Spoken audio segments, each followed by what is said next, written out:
the last lecture.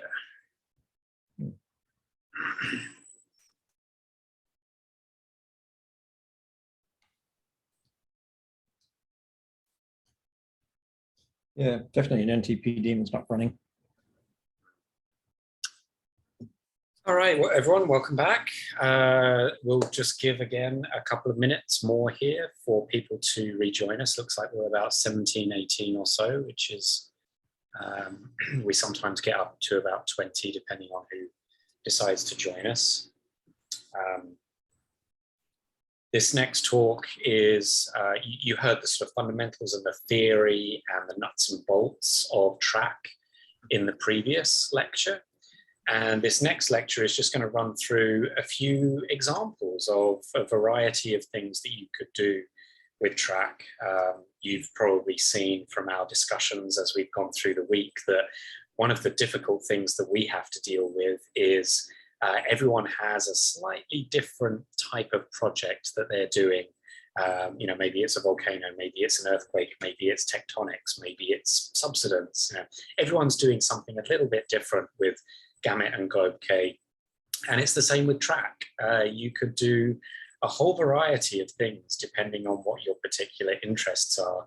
So this next lecture just runs through a few of those examples of things that you can do with track. So I'm uploading a file at the moment oh, okay, great, it finished. So I think we can go ahead. I'll share my screen and hopefully the connection should be good now.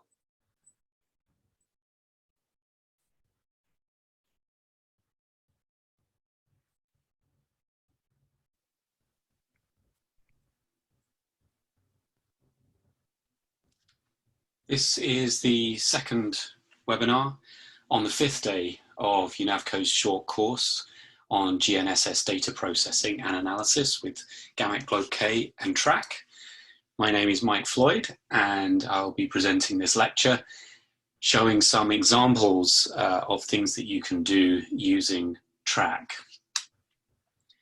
So what we'll look at is various different types of uses and some examples of those uses. So we'll look at a kinematic example, what we call a kinematic static example, and some true static examples. So in the first category, we will look at GNSS seismology, which is basically using GNSS sites to measure displacement at a high rate during a seismic event, essentially turning the GNSS equipment into a seismometer. In the kinematic static example, we'll look at some rapid deformation where a site is static, moves, becomes static again, and moves again. And then also another example of episodic and continuous deformation. For the static examples, we will look at short static occupations. So this would be where you have a very short record of data, perhaps just 20 or 30 minutes, which is generally not good enough to produce a solution in Gamut. But the site nonetheless is actually a static site. It just has very short span of measurements. We can actually use track, even though it's a kinematic module, to calculate a static position in that case. And we will also look at deciphering interference in an antenna. So for example, if you have an antenna that has been moved and you didn't know exactly when it was moved, then we could look at epoch by epoch track processing to identify the time of disturbance. It's important to remember the rule of thumb for proportional errors here, that the error on the baseline is going to be approximately equal to the error in the satellites, multiplied by the baseline length between sites, divided by the height of the satellites. So we bring this up really just in the sense that track is a true baseline processing program. We have a reference site, a fixed site, and a site that we are interested in determining its motion or perhaps static position that will be some distance away from the reference site. And the closer the kinematic site is to the reference site, the better our results will be. And if it's very close, we can actually use L1 and L2 data independently. Otherwise, TRAC still uses that ionosphere-free or first-order ionosphere-free LC linear combination. So example 1 here is this example of Gnss seismology, and we will look at the 2010 El Mayor Cucapa earthquake in Baja California, just over the southern border of the US into northern Mexico. We'll look at 5 Hertz results. So this is 5 records per second, and later look at some longer baseline processing for the sites as well. So the TRAC results here are generated in 2 steps. The first step uses 0 process noise. So essentially it fixes the position of the sites, except during the time of the earthquake. So we keep the sites static, fixed, unless we are at the time of the earthquake, in which case the sites are allowed to move. Now this helps with fixing the ambiguities or helping to estimate the ambiguities in a preliminary run. And once we have done that, the second run, the final results, will be generated by feeding back into TRAC the estimates of the ambiguities from the first solution using this -a option. Or there's also an option in the TRAC command file that can allow you to read in an ambiguity estimate list. Once we have some of the ambiguities fixed, we can allow process noise so that the sites actually show us what level of noise they have in the phase and pseudo range, and also allow the sites to move freely during the earthquake. But with the ambiguities fixed, it strengthens our solution over time. And in order to help with that process, we run a first solution where we keep the sites as static as possible. So as I said previously, with a long baseline, the ambiguity resolution and the estimates are done with the linear combination with very short baselines, about 1 kilometer or 2, perhaps at most. We can actually use the L1 and L2 phase observables independently to increase the signal to noise ratio. But on longer baselines, we would just stick with the LC observable. So let's introduce you to the earthquake itself. This is the California-Mexico border here. This is the Salton Sea, for those of you who are familiar with the area.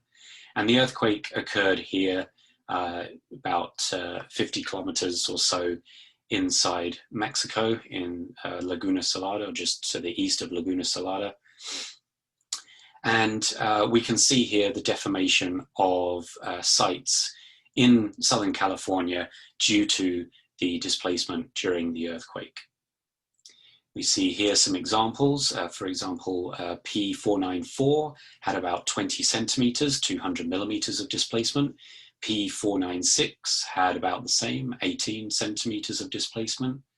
P497, which is just hidden here, but there's the vector, had about 97 millimeters of displacement, 10 centimeters of displacement, and so on as we go further and further away from the earthquake. And we'll look at some of these sites in the next slides to see how they moved, not only the static displacement during the earthquake, but actually the dynamic displacement as the seismic waves passed the sites. So we're going to, here's the earthquake epicenter down here. We're now zooming out across all of California and much of the southwestern United States. We are going to use this site here in the Central Valley of California to be our fixed reference site for the 5 Hertz positioning. And later on, we're actually going to see how this site moves relative to this site here using 1 Hertz data. Just to, because we will fix this site to process this data, we also really want to know exactly how this site moved, if at all. So we need to form a second baseline over here, which will help us determine if our fixed site actually moved as well. If our fixed site moves, if our reference site moves and we fixed its position, that position will actually be propagated to the network down here. So this shows you the P496 site, which showed about the 20 centimeters of displacement.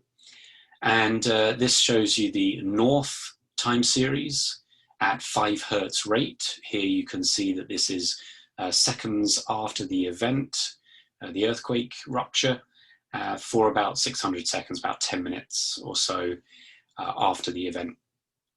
In the orange is the east component, in the grey is the north component, and you can see very clearly the arrival of large surface waves from the earthquake around about 35 to 40 seconds after the initiation of the rupture.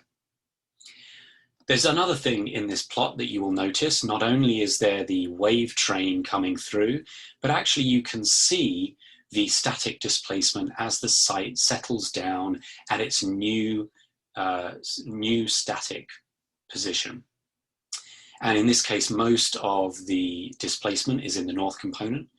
We start at about 0 here, and we end at something like 200 millimeters there, you can see. This scale here is for the east component, which again starts at about 0 and ends at about 0. So this static displacement on the east component is very small. Most of the displacement on this site was in the north component.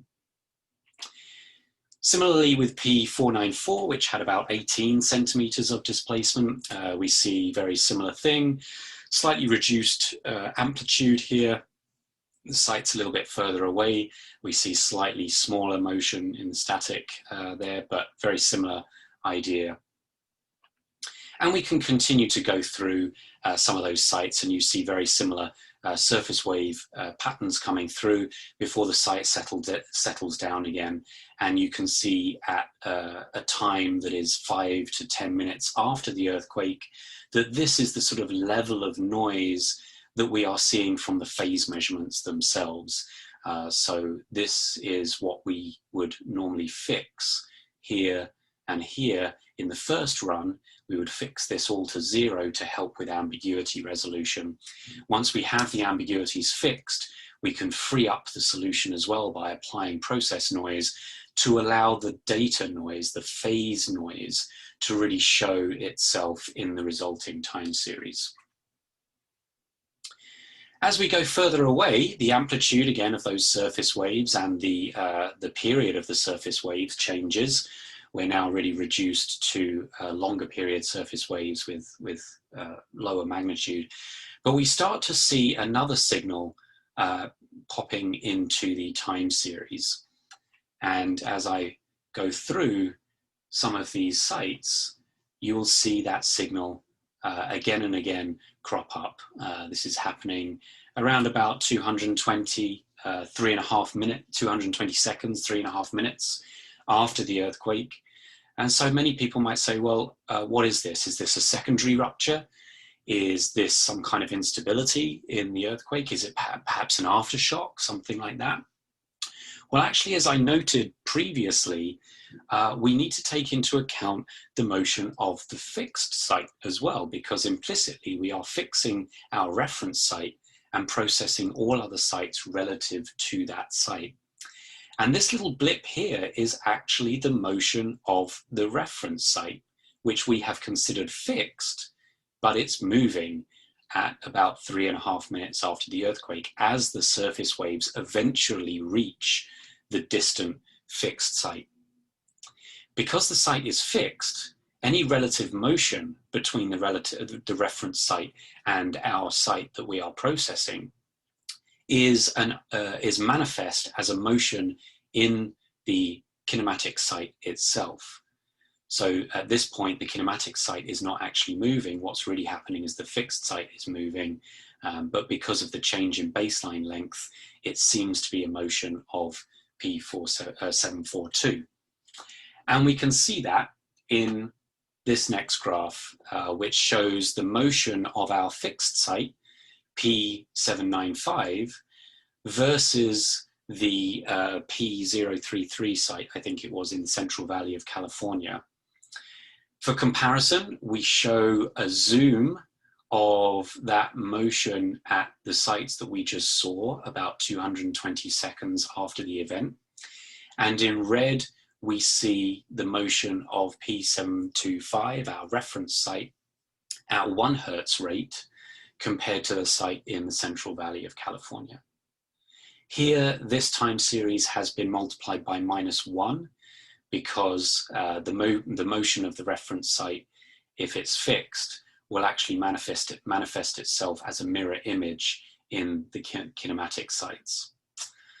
So that shows you that actually this motion here in all of these sites matches exactly the motion of the site that we fixed. So these secondary features are actually a motion of the reference site. Our second example is an example of rapid deformation. So the context here is that in South America, we had a major subduction zone earthquake, followed by 2 aftershocks, which were normal faulting earthquakes, about 15 minutes apart. And the author of this paper was using INSAR to try to determine the motion that occurred, or the displacement that occurred in these earthquakes. But the INSAR data was collected before both earthquakes and then only after both earthquakes had occurred, because the earthquakes were so close together. So in this case, the INSAR shows a cumulative deformation between these 2 aftershocks, and there's no way to separate the events. One way that we could separate the events is actually to process epoch by epoch GNSS processing rather than batch. So batch processing would be to take all of the data in one go and produce one time series point for an entire day, for example. That's what Gamut does. Track, we are going to use each 30-second by 30-second record, or 1 Hertz record, or 5 Hertz record. We're going to produce a position for every single one of those observations rather than averaging the observations in batch. So the first thing to point out is that we need to select what we consider our fixed site to be, our reference site. And these are the sites that were available for this study. There were several along the coast and then one fairly close inland, although the distance here is still around about 100 kilometers from the coast. But we select this site CURY to be our reference site for the following reasons. Number one, there was this main subduction earthquake highlighted sort of here in white shading.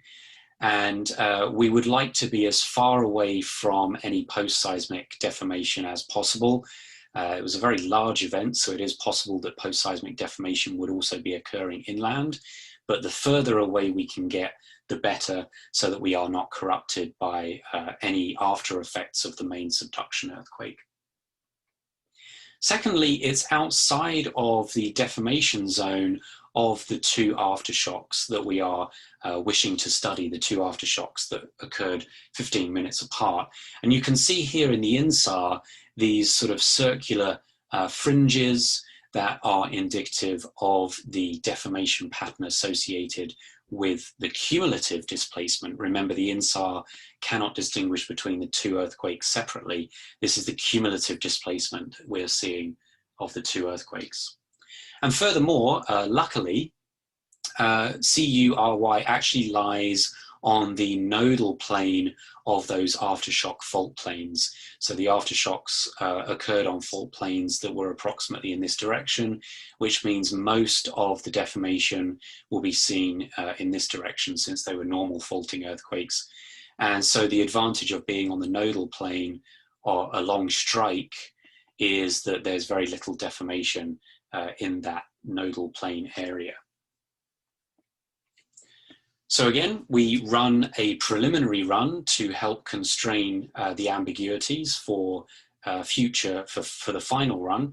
And this just demonstrates what we said previously about the El Mayo Cucapá earthquake, but also this event as well, that we have the sites that we wish to process.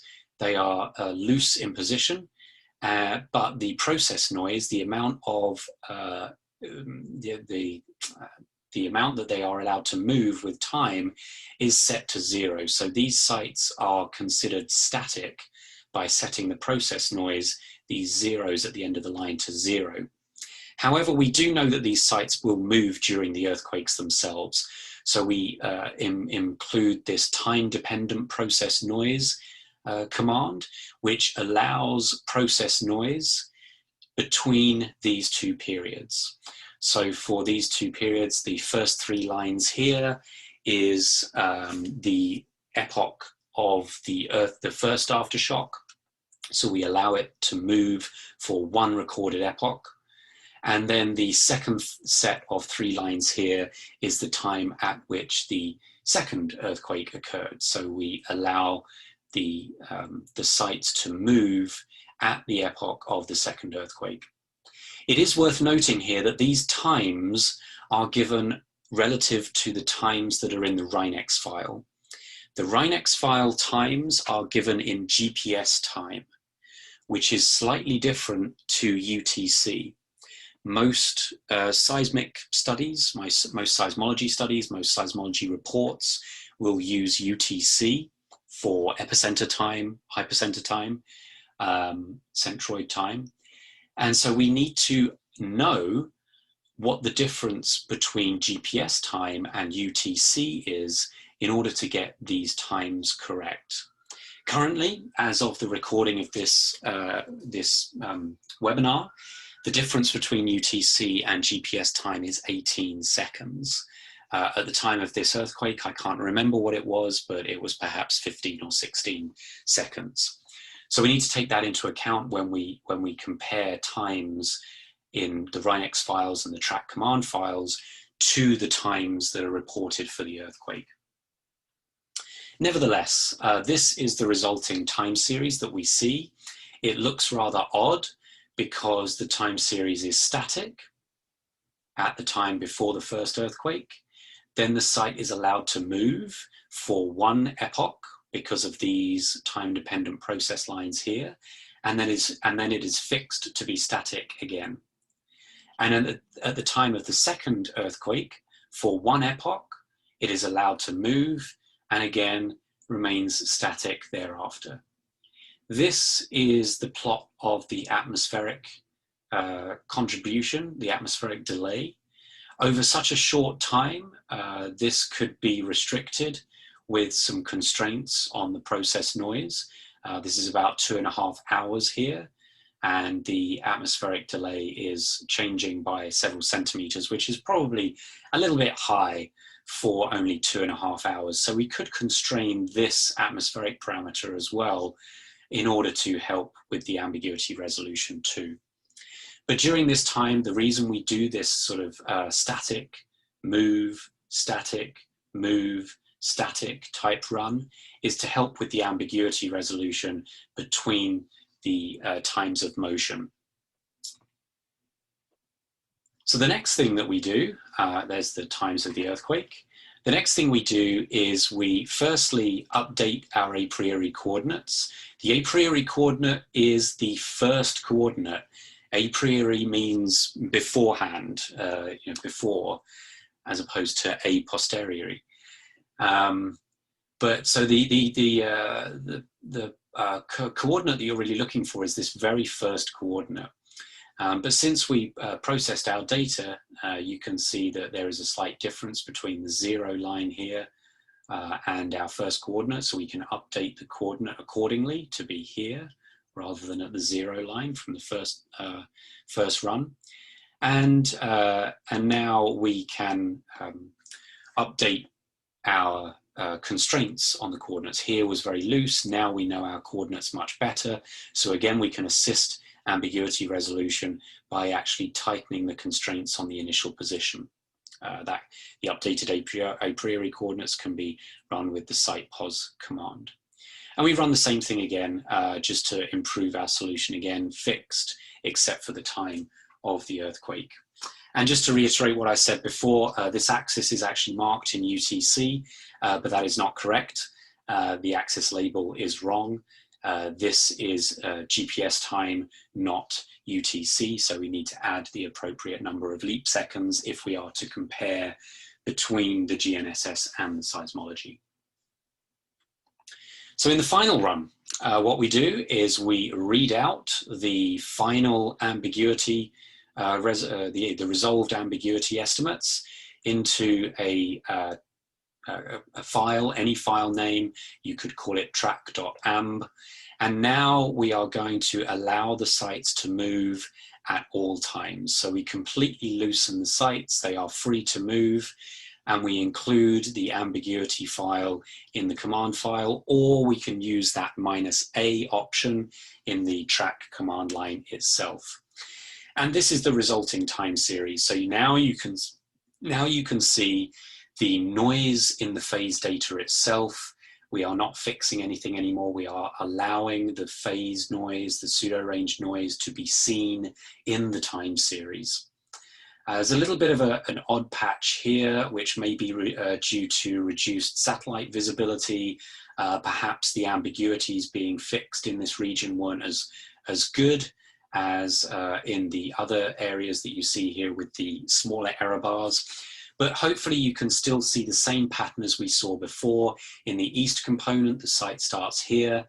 It moves to the west after the first earthquake, and then moves back to the east after the second earthquake. Similarly, in the up component, very clearly, the site moves down in the first earthquake and then back up in the second earthquake. The north component doesn't actually show too much, perhaps some southward motion in the first earthquake, but very little that can be seen in the second earthquake. So the main point to take home here is that we go west, then east, and then down, and then up. So the initial hypothesis for this work, when looking at the INSAR, was that these two upper crustal normal faulting aftershocks took place on antithetic normal faults in the upper plate. So that would look something like this. This is west, east is to the right. Here is the subduction zone, the coast of South America, and our site LEMU that you just saw the time series for. The initial hypothesis was that we had antithetic faults like this around the site. And so during the first aftershock, where LEMU was on the hanging wall of the fault plane, it moves down and to the west. And then in the second earthquake, again, we're on the hanging wall. And so again, LEMU would be predicted to move down and east. But this is not what we saw in the time series. We saw a westward motion and then an eastward motion, so the horizontal is correct here.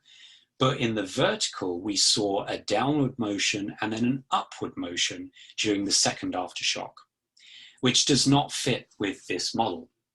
So the hypothesis was changed, and the final conclusion is that the site LEMU is on the hanging wall of the first earthquake in exactly the same situation as we see here, but it's on the foot wall of the second aftershock. And therefore the faults must be synthetic and not antithetic, like this. Here we have the same initial shock. There's the first aftershock.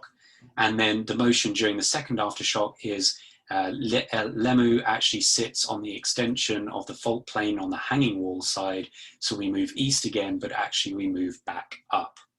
So this is an example of where track could actually help differentiate between two earthquakes that happen very close together, just 15 minutes apart, that you may not see from daily processing of the GNSS or INSAR, where the temporal resolution is just not enough to differentiate between these two earthquakes.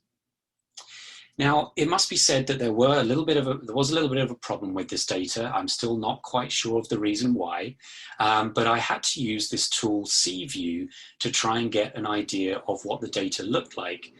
And this shows you what normal data might look like. This is phase data here, L1 on top, L2 in the middle, and LC in the third panel here.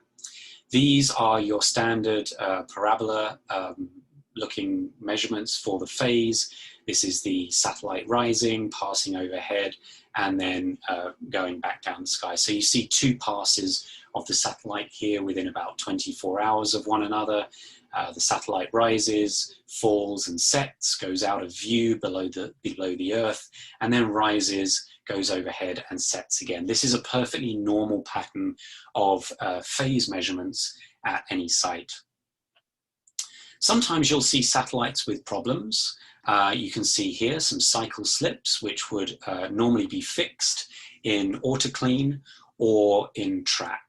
So for AutoClean, we would try and create a nice parabola, hyperbola again, by fixing these steps in the phase, and track has a similar algorithm to do the same thing. The problem that I came up against while doing this processing was actually to do with some of these cycle slips that happened very close to the time of the earthquake. So we're going to zoom in on this region here. You can see largely what these cycle slips did. And if we zoom in here, you can see those cycle slips in a bit more detail. So it happened in L1 and L2. The cycle slip went one way and then seemed to go to the other. And some might say, well, okay, isn't this just evidence of the motion during the earthquake? Was there, a difference in phase because of the motion of the earthquake? And that may well be true, but actually the time of the earthquakes were here, this line and this line here. So these cycle slips were not happening at the time of the earthquake, but nevertheless, track had some problems identifying and fixing these cycle slips.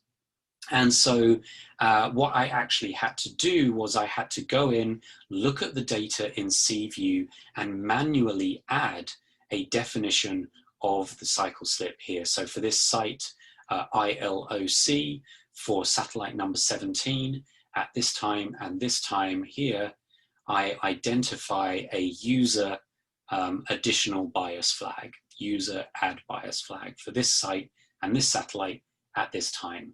And that helps track just to identify where it needs to do some fixing in the data. So it's always fun to play with CView to actually see the phase data that you're using. And sometimes it's actually very helpful for dealing with problems in the processing so that you can potentially add manual flags. So in our third example, we are going to look at episodic and continuous deformation. So here, what we are going to do is we are going to look at the motion of a glacier in Antarctica. And we're going to look at that motion on a sub-daily basis. But in order to do that, first we need to actually identify a fixed site in order to use as a reference site. So what I'm going to do is I will first do a normal gamut globe K processing of the networks that are available around the glacier. And then from that, we'll find a candidate stable site. And we also ensure that we have accurate coordinates for that reference site. Then in the track processing, we will use one or more, perhaps a network of nearby bedrock sites as the reference sites for the kinematic processing on the ice flow. One fixed site is the natural, the way of doing track. Only one site can technically be set as fixed.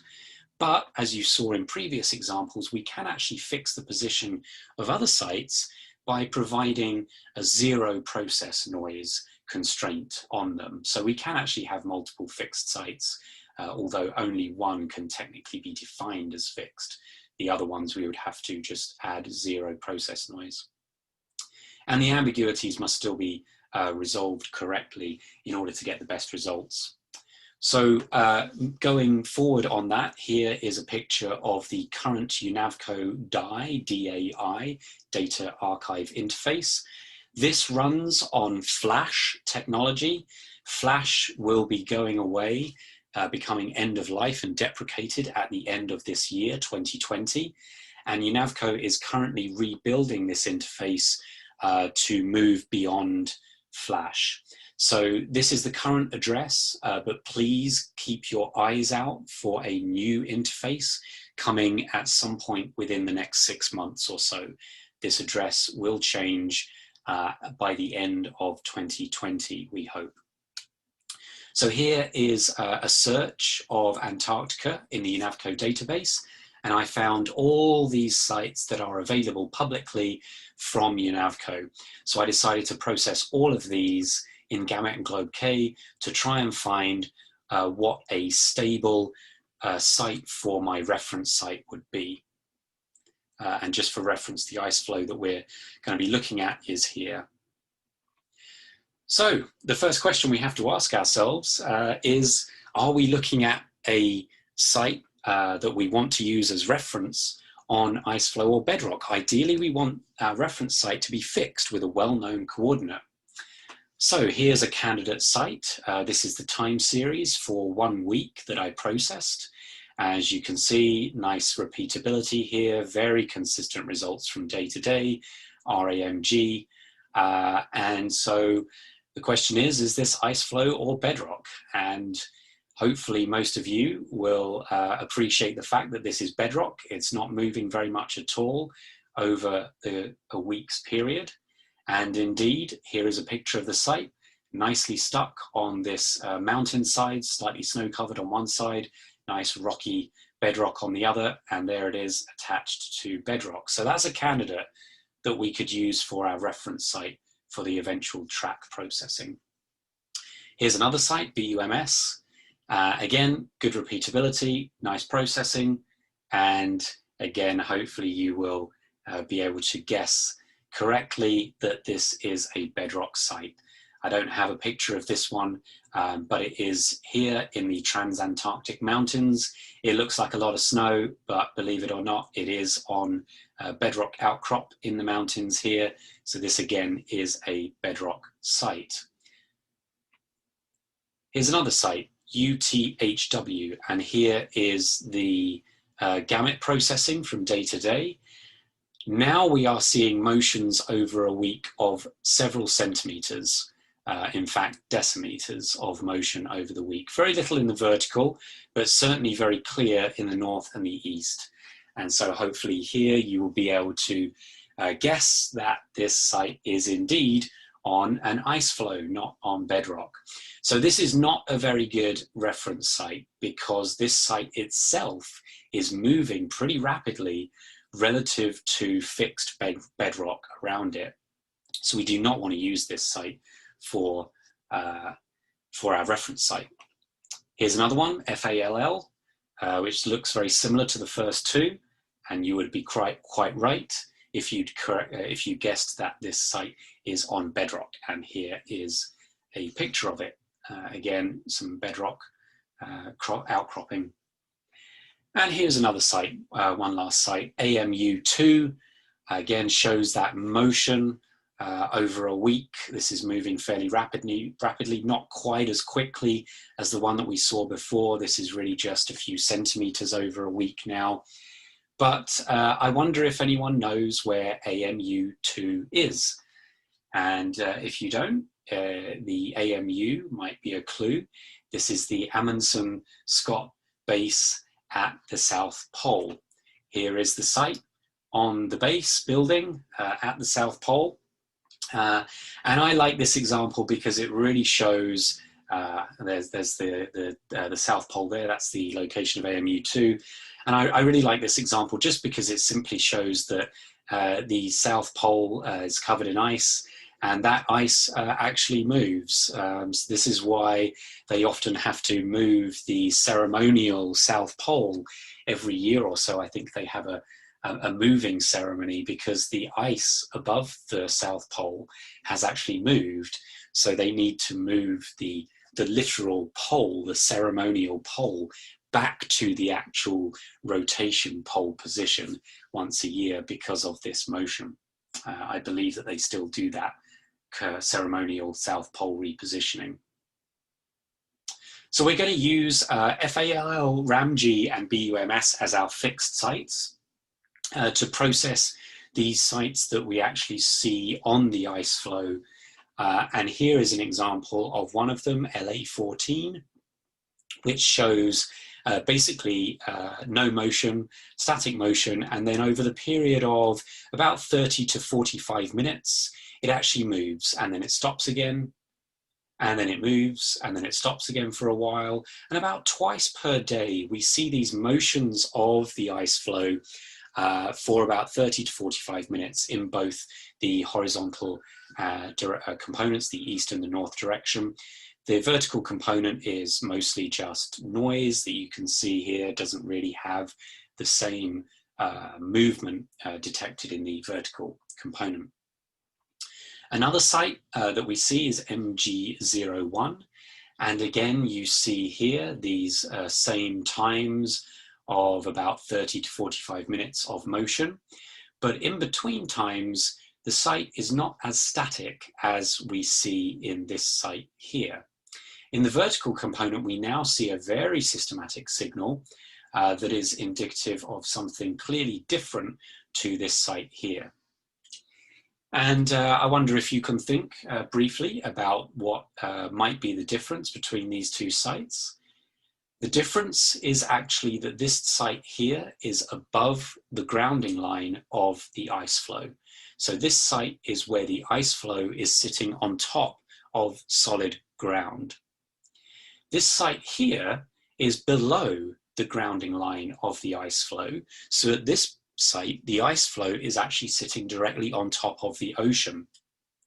And as a consequence, you see the result of the ocean tides flexing the ice sheet.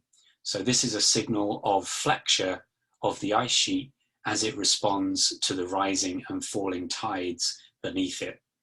And you see a very sort of similar, but a little bit less of an amplitude in the horizontal components as well. The asterisk here is just to declare that FALL is the fixed site with the F option in the OBS site, OBS file option in the track command file.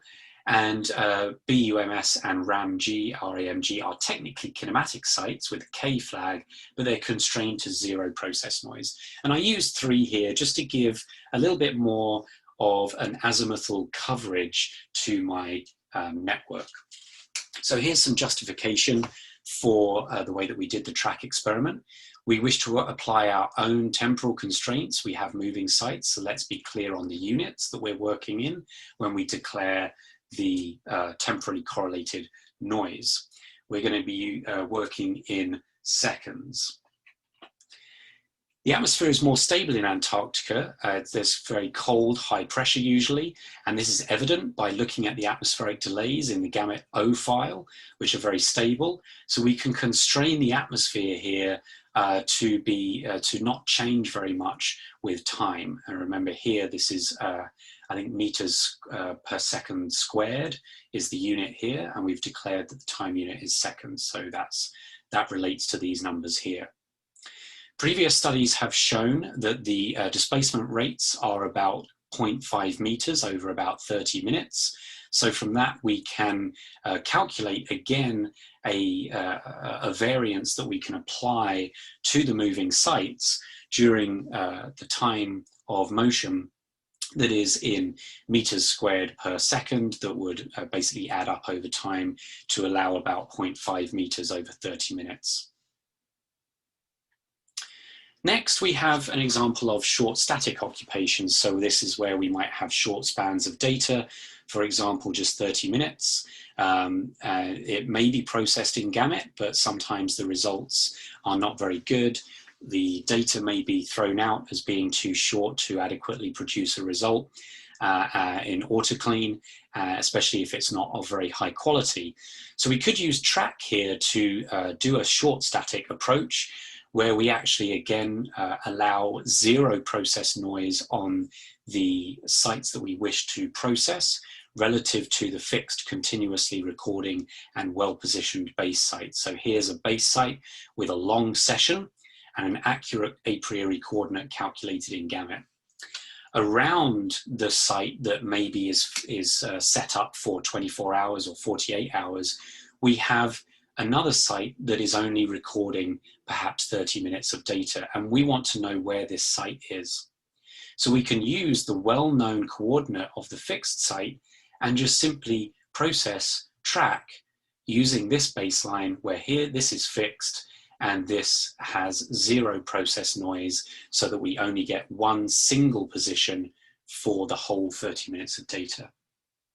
We could do that for several roving sites, and in the end we would build a network of short static occupations relative to a longer fixed site and build our network this way. It's a little bit more complicated than normal gamut processing to build a network, but nonetheless you can get results this way. And now I'll show you some of the results that I've done previously. This is a couple of sites from the Geysers geothermal field in California. And what you will see here is that in red, in the orange bars here, these are data that were collected for a long enough time that they were actually processed in gamut. So these data are a number of hours processed in gamut the usual way. The other points that you see on these time series were processed in the short static approach with track. You can see the error bars are larger. There's a bit more motion here, so the error bars are reduced in size. We do have an outlier here, which is perhaps something to do with the processing, maybe ambiguity resolution, or maybe the site was set up over the wrong position. But nevertheless, I hope that you can see that this processing strategy is actually very consistent with the gamut processing that we do for the orange bars. We can exclude this outlier just as we would exclude any outlier, but generally that track short static strategy is very effective at still making these very short occupations quite usable. When you're doing survey work, unfortunately, sometimes this happens and you see that someone may be pushed over the site. In this case, we've talked with the local owner of a nearby house, and he's reported to us that this area is particularly windy, and it is very likely that this site has actually just been blown over, despite our best efforts to lock it down with rocks. In this particular site, this has happened a number of times, and it has usually coincided with very extreme winds. So is there anything that we can do about this? Well, yes, we can use track to try and figure out exactly when the site tipped over, and then reduce our Rhinex file to only the part of the data before it fell over. We do not want to process this site in gamut, where half the data is from the antenna looking like this, and half the data is from the antenna looking like this in the lower right corner. I should credit my colleague, Gareth Funning at the University of California, Riverside for these photographs. The height of the antenna when it was set up is 1.281 meters, so bear that in mind, please, as we move on to the next slides. So the first thing is we run track. We're just with loose constraints to identify the probable epoch of disturbance, and then we can update the a priori position, again this first position, and rerun track for the solution. You can see here in the time series that this is the setup time, and at about 7:36 local time, we see that the site shifts. It falls by just over 1 meter, and so that is a verification of the fact that this is the antenna on the tripod and then on the ground for the rest of the time. You can see that it still does record things, but the orientation of the antenna is different here. It might be rolling around a little bit, so this data here is effectively useless, and we only want to use this first 5 or 6 hours of data in any future gamut processing. So we would then rerun tech or with any way that you could cut the Gnss file at the epoch of disturbance, so you don't pass on bad data to other people. Here's a more complex example. Again, the site here is being set up. This road here has a bus stop, and behind the picture is a school. The school buses drop off the children here. The children gather on this pathway before their teacher meets them and walks them over to the school building. The height here of the antenna is 1.04 meters, and the resulting track run looks like this. So in this case, what we have is a site that runs along nicely, gets disturbed, falls down, and then is repositioned, apparently, back to its original position. Now, when we came back to this site, we measured the site again when we took the antenna down, as one should do, and I noticed that there was a few centimeters of difference of offset between the antenna center and the center of the mark, and also the height was slightly different. This is what made me suspicious that the antenna had actually been moved sometime during the occupation, which is why I did this track run. However, I just assumed that it would be going along at some level, and then perhaps someone kicked it, and so there would be a small jog, and that would be its new position. I did not expect to see the site move and then move back, apparently. So I assume maybe what had happened is I spoke to the teacher when the children were gathering here and we were setting up the sites. They were very interested in seeing what we were doing. So I just explained to the teacher what we were doing here, and I kindly asked him to make sure that the children don't get too close, block the signal, potentially disturb the equipment. So what I suspect happened here is that in the evening, 8:30 local time, someone came along, didn't like the equipment for some reason, and just decided to lay it on its side or push it over for some reason that is not known to me. But then the next morning at 7:20 local time, perhaps the teacher or some other very kind local decided that, having seen the equipment on its side, they would put it back so that we would not have our experiment disturbed. And that was very good of them, but unfortunately they didn't put it back in exactly the same position, which we discovered later. But in this case, we have about 9 hours of very good data at the beginning of the session. We have several hours overnight, California time, of bad data that we definitely don't want to use. But then we have this data from after the antenna was put back in position, which technically is static data. It's good. It's just that the antenna was not directly over the mark and it had a slightly different height. But because we measured the new height and we measured the horizontal offset of the antenna in this area, we could actually still use this data with different numbers in the station.info file. Now you remember in the station.info file that we have a height, antenna height column, but we also have a column for north and east offset from the mark. Normally those two columns are just 0 because you measure directly above your mark, which is what happened in the first period.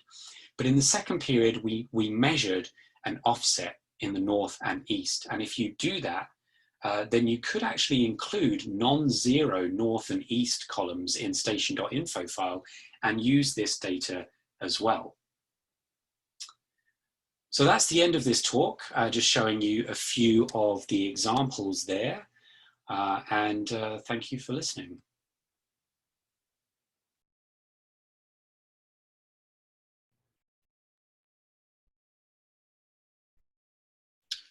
All right. So that's the end of all the lectures that we have for you. There's a couple of minutes here that we can use for questions if anyone has any questions. Otherwise, I think we move into just a half an hour of some interactive time before our break, and then the last session today, the last session of the week, is more interactive time for a couple of hours later. So any questions?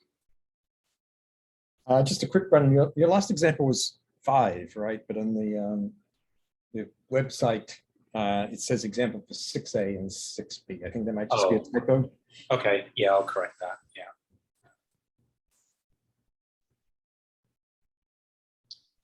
Maybe I used to have more examples. I don't know.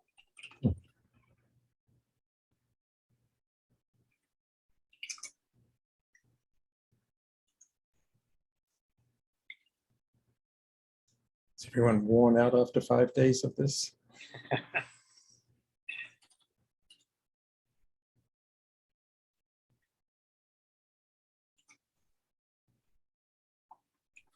Yeah, Francesca. It is just a curiosity. The last example, you know, and what is the offset of the antenna after the measure of the offset? The high and in the north. Yeah, just give me a moment. I'll need to look that up. It was a couple of centimeters, wasn't it?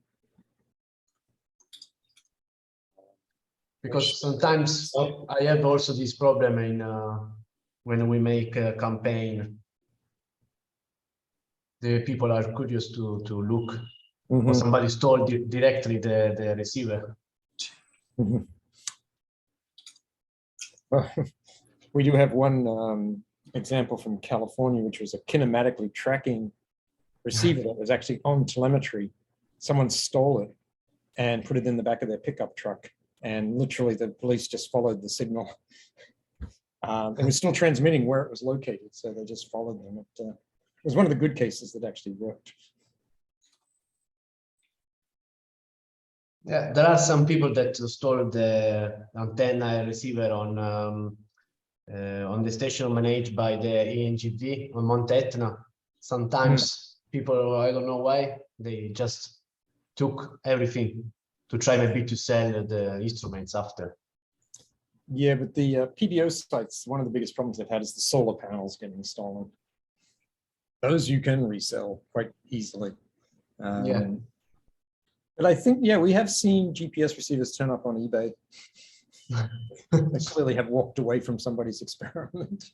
Exactly. So the height before was 1.045, and the height afterwards was about nearly 1.5 centimeters higher, and the offset was about 1 centimeter in north, actually 1 centimeter to the south, and about 5.5 centimeters to the west. Yeah. The guys that put again, it was quite good.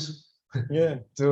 Well, it had we dig the legs into the ground, so there were very clear holes where the antenna was. So they just put them back in the holes. Really, I still don't know what happened with that. It's just my guess that someone came and put it back. Okay, thank Was you. the antenna orientation correct? Mostly, yeah. I don't know. I'd have to go and look at the log sheet. Because that could explain why you've got 5 centimeters if they rotated the legs around, put them in different holes, and yeah, maybe, yeah. Yeah, I'd have to go and find the original log sheet. Yeah. Yeah. Thank you. yeah, that's always tricky when something like that happens. Towels can be a big problem too. They like to rub against the antennas. Yep. Yeah, hi. Good afternoon. How are you doing? Good. Well, I have a question about, well, first, taking advantage of the high rate GPS position, talking, I mean, 5 hertz of data. In terms of seismogeodesy, is it possible to use the position time series to obtain the spectral parameters, seismic moment, and magnitude of an earthquake? Yeah, in fact, that's much of the high rate data collection in places like, particularly in Cascadia in the US, but also in Japan, is the realization that in very large earthquakes, the seismic record saturates, and it takes, the way you tell a magnitude 9 earthquake in a seismic record requires a long duration of data. Whereas the kinematic positioning, which the GPS is quite capable of handling tens of meters of motion because you can track vehicles, etc., that more rapidly gets you to the magnitude. And there's a lot of algorithms, a lot of papers written and on the relationship between the peak displacement that you see. So when you see the earthquake come in, you see a couple of oscillations up and down. And generally after the first 1 or 2 oscillations, you know where the static position is going to be. And that can happen much faster than it does in seismology.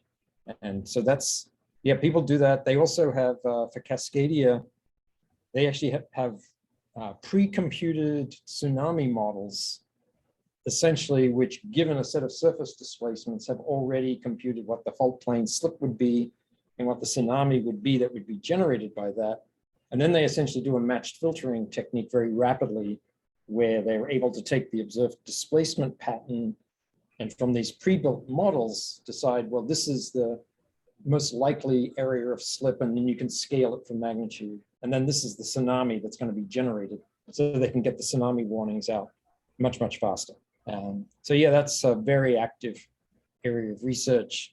You know, it's one of the issues associated with it is it's all based on large earthquakes happening. So you set these systems up, and then you actually have to wait for something to happen. And hopefully everyone has patience enough to let them run until something actually happens. Thank you. And I think also for seismology, there's the fault plane resolution issue. The co-seismic offset displacements are good at resolving which of the conjugate fault planes you actually had the rupture on, which can, in some cases, be difficult for seismology. Often they map that out by aftershocks later on. But well, I would like to say that I'm asking this because, as you know, seismometers, when they measured the signal from an earthquake, they saturated. The spectrum is saturated. So GPS data helped us to obtain probably more data when we invert it, when we use, I don't know, a transform Fourier, who knows? So that's why I'm asking if with this position time series that I'm obtained from track, can I use it? yeah, you can. Again, it's, you know, as a seismometer goes, GNSS is not really very good. It's, I think one of our colleagues pointed out that as GPS unit used as a seismology, as a seismic instrument, is basically 1880s technology in terms of seismic sensitivity. However, it does have this, so the signal to noise ratio is not good. So the earthquakes, the ones Mike was looking at were magnitude 6.5 and bigger. Most of the ones I've looked at have been 7s.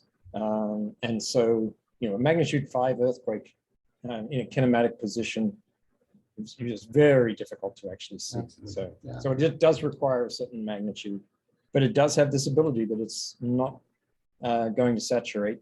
And I think in the future, we have the potential, you know, again, there's a cost differential. If you have a, you know, a really high quality broadband seismometer, I believe, and Mike, correct me if I'm wrong, but I believe a high broadband seismometer is around $30,000. And for academic use, GPS equipment at the moment is running more like less than $10,000 per unit. But what's on the market, what's coming onto the market, and actually is potentially very good for these high rate studies, is these U-blocks receivers and stuff, where the receivers are $500. And then a reasonably decent antenna to go with them, multi-band antenna, is maybe another $200. So you have the potential then of putting out at quite low costs, quite a large array. And for something like a volcanic system where motions are expected to be large, that could be a very interesting technology to deploy at a relatively cheap cost. I will also say that seismometers now have these nodal arrays where they put out thousands of seismometers, which are all on telemetry. And I suppose those are relatively inexpensive, right? I think those nodal seismometers, I'm not sure I've ever priced one. I don't know the prices, but Yeah, given the number of sensors they have in Long Beach, there was a deployment in Long Beach in California, which was, I think, something like 8,000 stations or something, and that in a grid, literally. And then during some of the earthquakes, you could actually just see the seismic waves propagating across the network. I've seen images about it. Yeah, but also Tohoku with the GPS, because Japan has the most active real-time 1 Hertz. Their whole GeoNet, 1,400 stations, if I'm not mistaken, is all real-time 1 Hertz data processed in real time. And during the Tohoku earthquake, again, you could see the seismic waves propagating across. And then, of course, people look at the impact on the ionosphere, which is another interesting way to look at earthquakes with GNSS data. So it's be interesting to see how things develop. Yeah, I know that. Well, thanks again.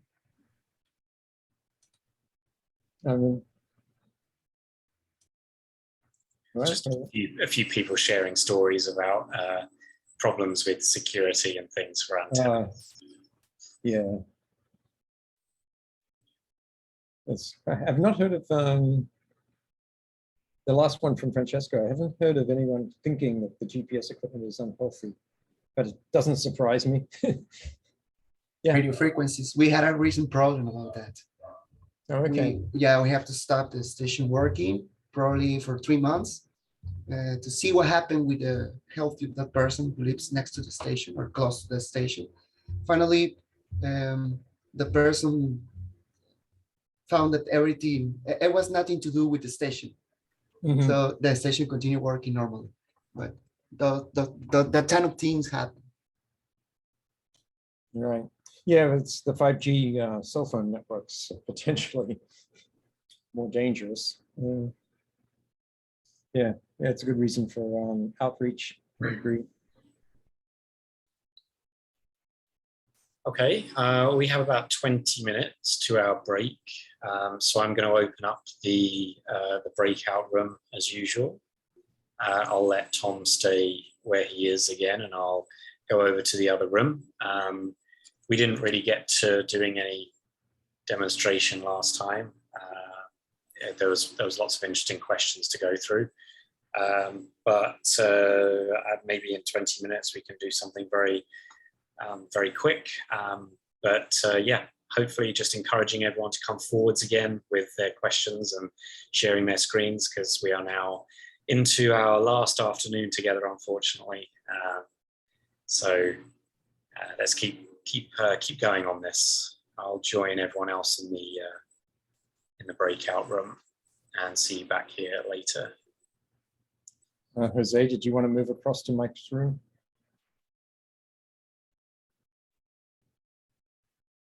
Yes.